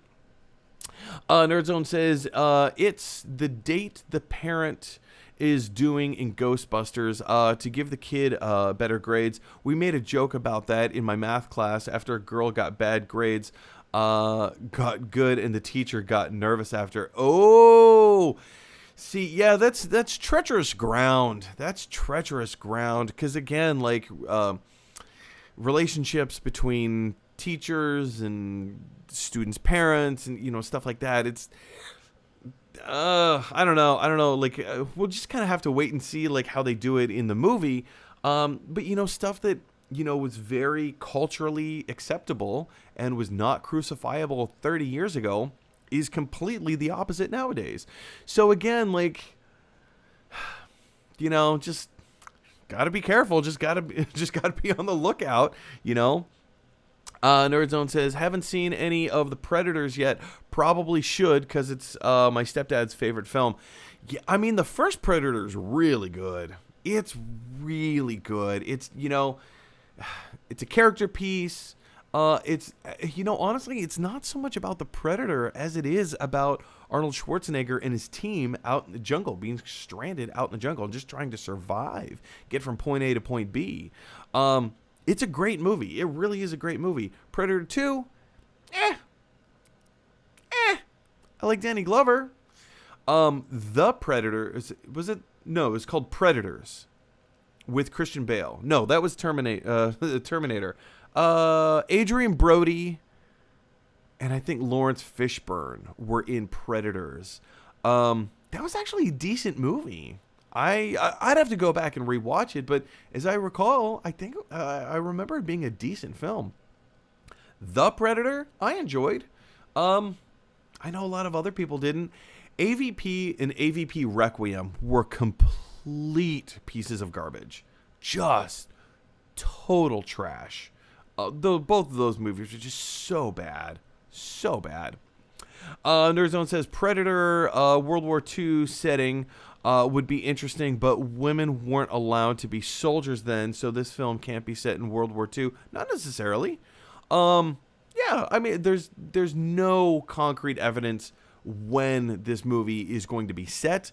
I've heard theories that because in Predator 2 with Danny Glover, there was one of those like real old-timey like revolutionary, like American Revolution style pistols that was, I think, offered as a gift to Danny Glover in the spaceship, I believe.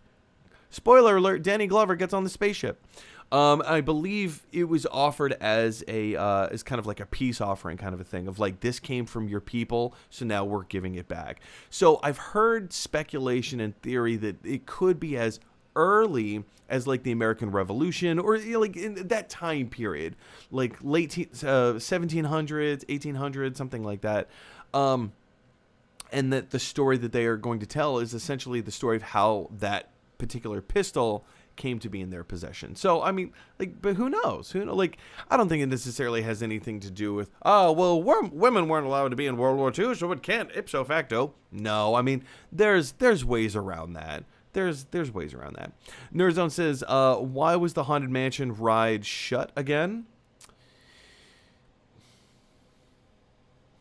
I'm not so sure I understand what you're talking about. Let's look this up. Was the Haunted Mansion... Here, let me jump in to the interwebs.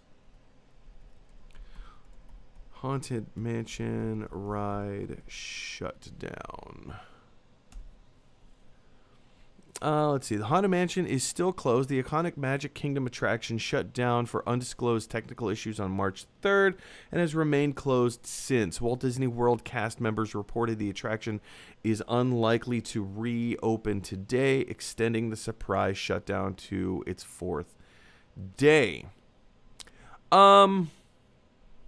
This is the first I'm hearing of this. So having it's between that and Tower of Terror, those are my favorite rides at Disney World. I've been on the Haunted Mansion so much. I just love that ride. It's just it's thematic. It's the feeling that it gives you. You get to be in this creepy environment. Is it scary? Not even remotely. No.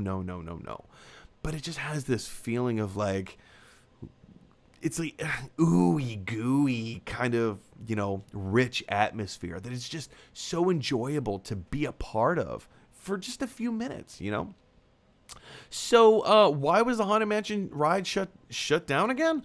I don't know. I mean, according to was it Yahoo?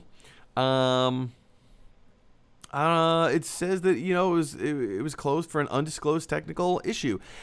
Being intimately familiar with the ride, I would imagine that there was some component of the ride that maybe broke, or they need certain animatronics to do certain things, or some of the illusions. Maybe some of the illusions fell apart, and so they maybe need to rebuild them. I mean, I have no idea. It's just pure speculation on my part. I genuinely do not know.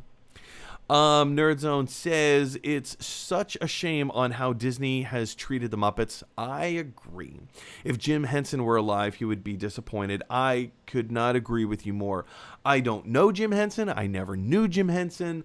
I can only speculate as to what, his reaction might be to Disney, in control of his Muppet properties and, franchise. And I agree with you. I think he might be quite disappointed. The Jason Segel Muppet movie was brilliant. It was incredible. It was, I dare say, the best Muppet movie ever made. That may be heresy to say. I don't know. But it's a great movie. A lot of fun, has a lot of heart, and it understands the Muppets. Every other property since then does not understand who the Muppets are, why the Muppets do what they do. They don't understand character. They don't understand relationship. They don't understand emotion. Except, I will give the one exception to the ABC television show The Muppets that was in the same styles like Parks and Rec or The Office. That was a great show, but I think there were only like 13 or like 17 episodes or something like that. There weren't a lot of episodes, and then the show got canceled. Why? Because nobody watched it. Why? Because Disney didn't have faith in it, and so they didn't market it properly. It was a really good show, and it really could have worked. But they canceled it and saying, oh, well, we're trepidatious, so yeah, we're not really going to market this. Oh, look, nobody's watching it. Oh, well, I guess we have to cancel it now. And it's so frustrating. It's so frustrating. Nerdzone says, I'm not a fan of Tiffany Haddish either. Her voice is annoying, and her comedy is cringe. I will put worthy on the end of that. Yeah. I to a point, I agree with that. I like Tiffany Haddish in certain roles. Like, there are some roles that are, like, she is just perfect for. And her comedic stylings are very unique. She's not for everybody, just in the same way that Adam Sandler is not for everybody. Just in the same way that Bob Odenkirk is not for everybody. In the same way that Jerry Seinfeld is not for everybody. She has her own style, and it's good. It works for her. If it didn't, she wouldn't be cast in the upcoming Haunted Mansion movie, the live-action Haunted Mansion movie. She wouldn't be cast in any of the projects that she's been cast in. Objectively, she's a great comedian. She knows how to do her thing. It's just my personal opinion that she's given a little too long of a leash to kind of like let herself run wild. Maybe just a bit much. I like Tiffany Haddish, but I just need to hone it in just a little bit. Nerdzone says, I'm still waiting for the Disney World transport film with the It's a Small World horror movie. Yeah, you mentioned that before. That would be incredible. I would love to see that. Oh, man. And again, this idea of It's a Small World After All being presented as a horror movie. Did you ever see there was an indie film filmed inside of Disney World, not licensed? It was kind of an illegal film called Escape from Tomorrowland. Is that what it was called? Hold on, I gotta look this up. Escape from Tomorrowland. Yeah, okay. So, all right, so check this out. This was a wackadoo movie. Escape from Tomorrow, not Tomorrowland. Escape from Tomorrow is a 2013 American independent psychological horror film written and directed by Randy Moore in his directorial debut. It tells the story of an unemployed father having increasingly bizarre experiences and disturbing visions on his last day of a family vacation at Walt Disney World. It premiered, blah, blah, blah, all this stuff. The film was 2012 official selection of the Polygrind Film Festival. Filmmakers were still working on some legal issues and asked that it not be screened. Yeah, so they got sued. They got sued by Disney. Because they snuck some cameras in. Like, when you go to Disney World, there are some specific rules that you have to follow when you purchase a ticket. It's all subtle. It's all like in those terms of agreement and blah, blah, blah, whatever. But like, nobody ever reads them.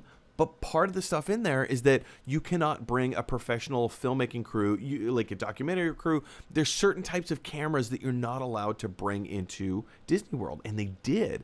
Also, you're not allowed to dress in costume because Disney World doesn't want patrons to be confused for cast members. So, like, if I were to show up to Disney World dressed up as Beast from Beauty and the Beast, they would never allow that because they don't want other park goers thinking that I work for Disney and I am now playing the part of Beast from Beauty and the Beast.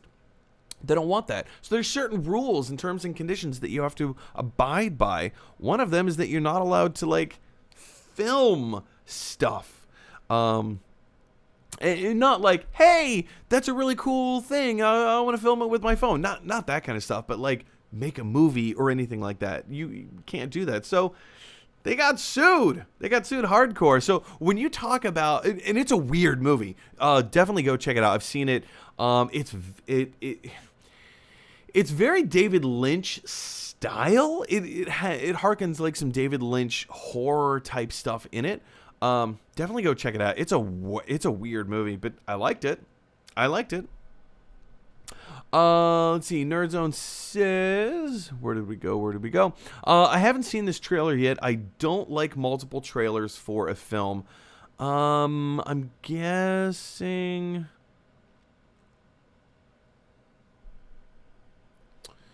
Are you referring to... I'm not sure if you're referring to Shang-Chi or if you're referring to Ghostbusters Afterlife. Be that as it may, haven't seen this trailer yet. I don't like multiple trailers for a film. Yeah, I mean, like, I can understand that. Shang-Chi looks great, but I've seen the first 2 trailers. I don't need to see any more. Yeah, I mean, once you get to a certain point, you just kind of don't want to know anything else about the movie. You kind of want to go in blind. I remember when Deadpool 1 came out.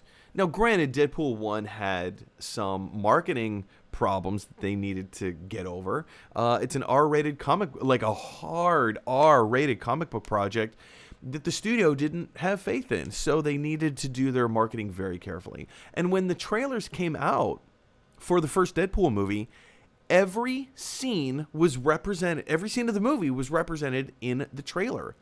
Every scene, except for, I think there was maybe like 3 scenes that were not represented in the trailer.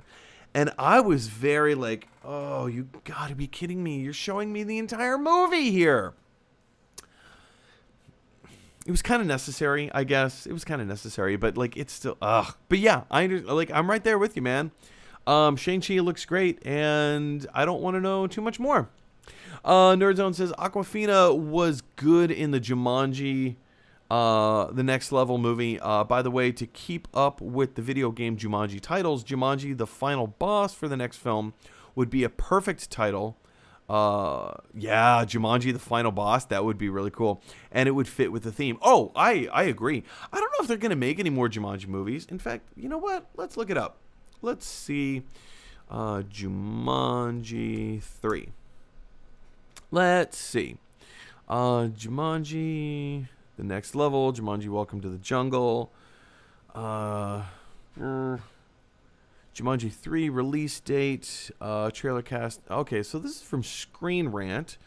Everything you need to know about Jumanji 3. Here, let me share this with you guys. You can see what I'm seeing.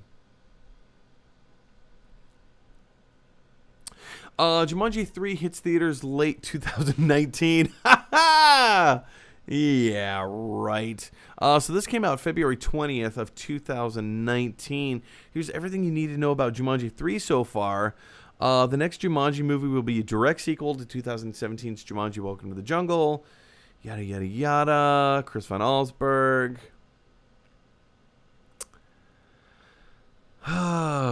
Let's jump into IMDb.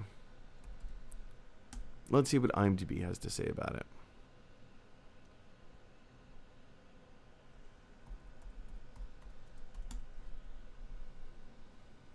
Sorry for the, all right, so let's see. Jumanji, the Next Level, a.k.a. Jumanji 3. Okay, so maybe Jumanji 4, I guess, would be, Jumanji.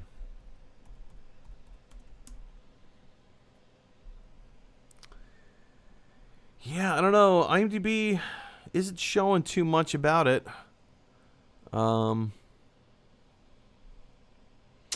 Yeah, as far, I mean, like, I haven't heard anything about the next film in the Jumanji series.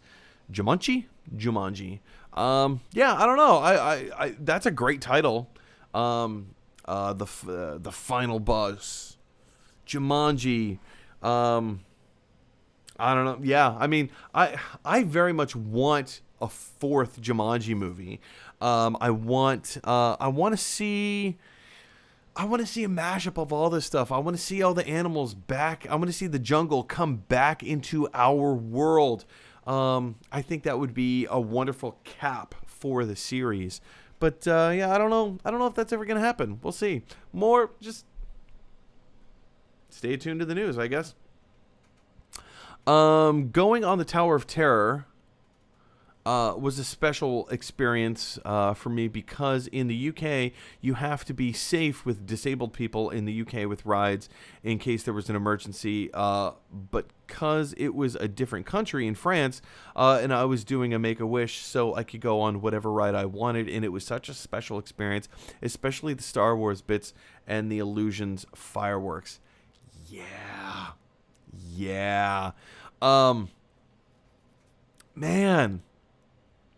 Man, what a special experience, dude.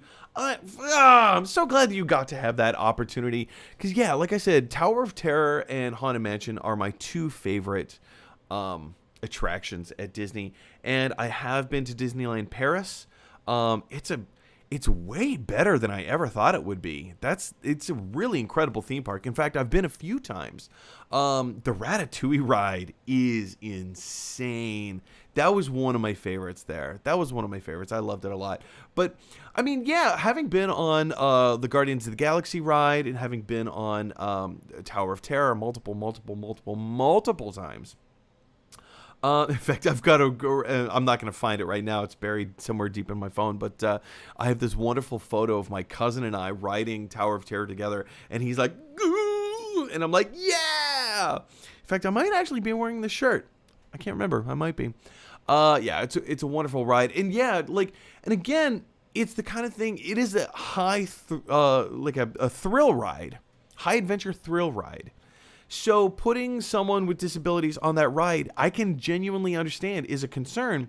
But again, having been on the ride, it's not that high adventure thrill that it's going to whip you around. And there's not a lot of stuff about Tower of Terror that I, as a layperson, would come into saying you really have to be careful for people with disabilities because there's a high risk of them being injured or, whatever.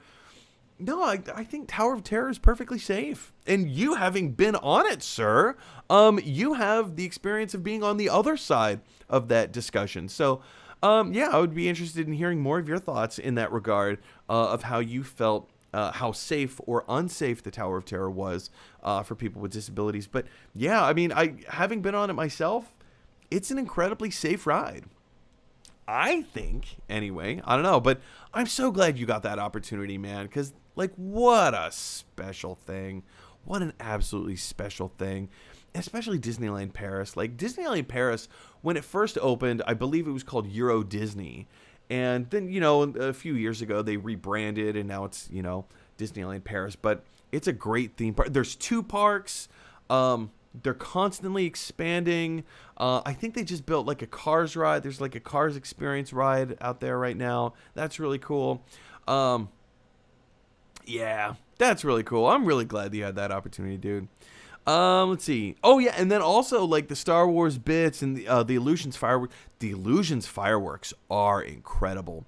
I don't know if they do this in Disneyland Paris, but at Disney World in Orlando, there was the Fantasia show where they would do these projections against a wall of water.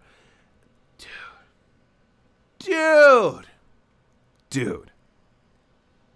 I mean, the illusions, it's just so cool. It's so cool. It's just so well done. Oh, I loved it. Nerdzone says, Minnie had bodyguards when I went to Disneyland with a pack of 4-year-olds chasing her down. I mean, they always do. Every character always has their the 2 cast members kind of walking around, because again, you don't want your character to bump into somebody. You don't want to knock over a child, because the people inside of those costumes are wearing huge body suits, and their field of vision is small. So you need kind of people walking on either side just to make sure that they're safe and keeping other people safe too. And, if you can't break the illusion and you like have Goofy take his head off, take his mask off, and like that's going to traumatize a whole bunch of kids. So if, the proverbial poo hits the fan, you do need intermediaries to kind of jump in and, buffer the situation, just a little bit. Nerdzone says, well, there was a cliffhanger in the next level. Yeah, there was, where at the end of the movie, when Aunt Nora, Cafe Nora's, Aunt Nora from the first film with Robin Williams, Aunt Nora was played by, Fraser Crane's wife. Why can't I think of her name? Bebe Neuwirth. Bebe Neuwirth comes back to reprise her role as Aunt Nora. Now she has her own cafe called Nora's. And Danny DeVito comes in. He kind of sparks a relationship. And then they go outside, and there's all these animals running through the streets, right? Of like safari African desert animals like zebras and giraffes and hippopotamuses and whatever. That's the cliffhanger you're talking about. So I would love to see all the animals. You said the animals were in our world. Yeah, I want to see that story. Like, who got into the Jumanji game? Who brought it all back to this world? That's what I want to see. Nerdzone says, the high injure risk is BS, man, here. I mean, having been on Tower of Terror multiple times, like it from my experience, it's an extremely safe ride. There are certain rides that, like roller coasters, that whip you around, and if you have a neck injury, those are the kinds of things that you really need to be aware of and really be careful of. You can go down the rabbit hole of like Disney rides gone wrong and people being injured and hurt, and on extremely few occasions children have been killed. I think one child was accidentally killed during one of the parades where people weren't watching him, and he just kind of got caught under one of the wheels of the floats going by. And so, horrific things, but it happens so little. But then again, like, Disney's also the kind of company that they are not willing to even take the risk. They are not even willing to take the risk. If there's a slight possibility that anything could go awry, they're not going to let you on. But therein should ensure how safe some of these rides are. So, yeah, I totally understand what you're talking about. Nerdzone says 3 parks now, 1 in Hong Kong, 1 in London coming soon. I think there's more than that. There's 1 in Beijing, there's 1 in Tokyo, there's 1 in Hong Kong, there's 1 in Orlando, there's 1 in Paris, there's 1 in Anaheim, California. So there's 1, 2 in the United States, Paris, Hong Kong, Tokyo, and maybe it's Shanghai. No, I think it's Shanghai. It's not Beijing, it's Shanghai. Yeah, so there's at least 6 parks. And you say there's a Disney park coming in London? Oh, now I have to look this up. Disneyland London. London to Disneyland Paris. Let's see.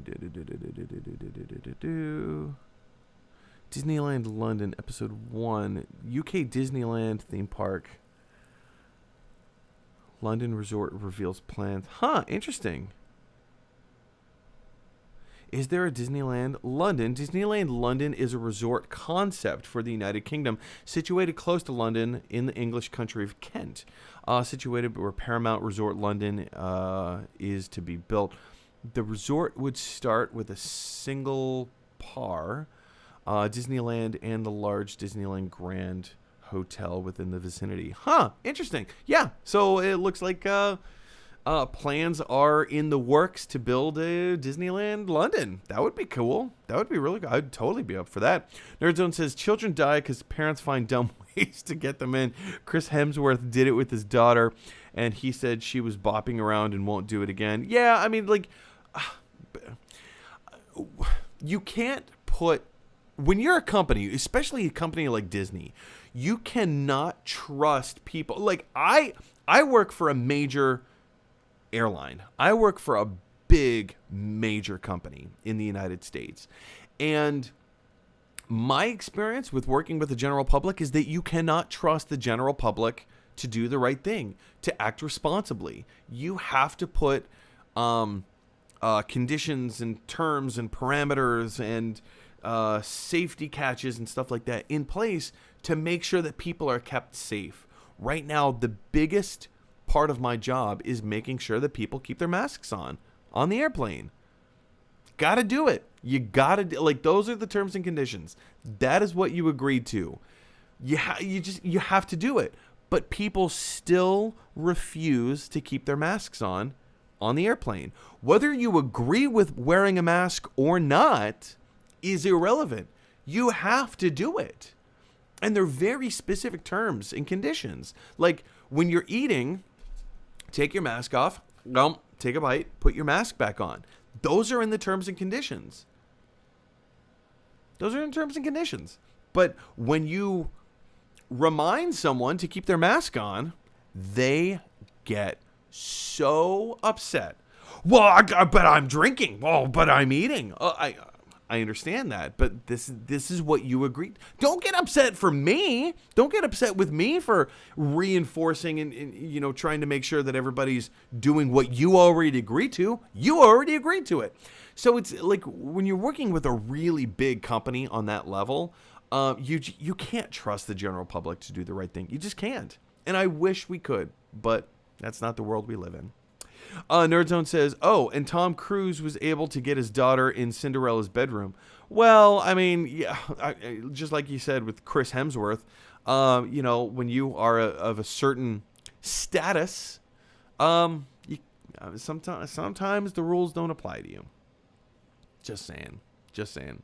Nerdzone says, heck, we were going to try and get my stepsister on the Indiana Jones ride, but she was tiny and we decided not to be idiots. Yeah, I mean, therein lies like the whole crux of this whole thing. We need people like yourselves to take accountability and realize the situations for what they were. Would she have loved the ride? Yeah, maybe. But also, maybe she's a little too small to be on the ride, Like, is it going to be disruptive? Is it going to cause, danger or, whatever? We can't trust people to do the right thing. So I guess thank you for doing the right thing. You decided not to be idiots. I can't tell you how much, as someone who works with the general public, thank you for not being idiots. is the moral of that story. All right, you guys, that takes us to the end of our live comments today, live questions. Thank you so much, especially to Nerdzone, for giving us stuff to talk about, for keeping the conversation going.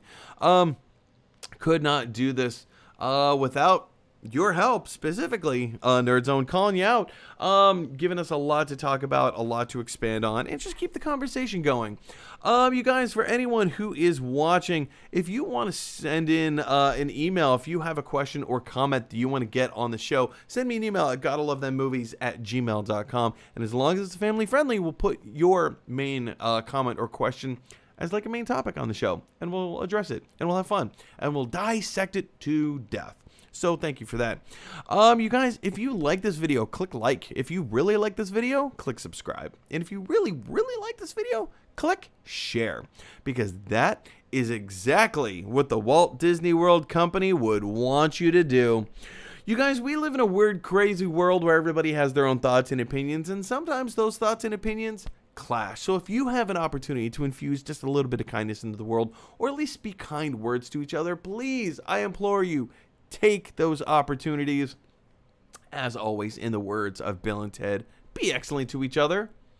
I'll see you guys next Wednesday.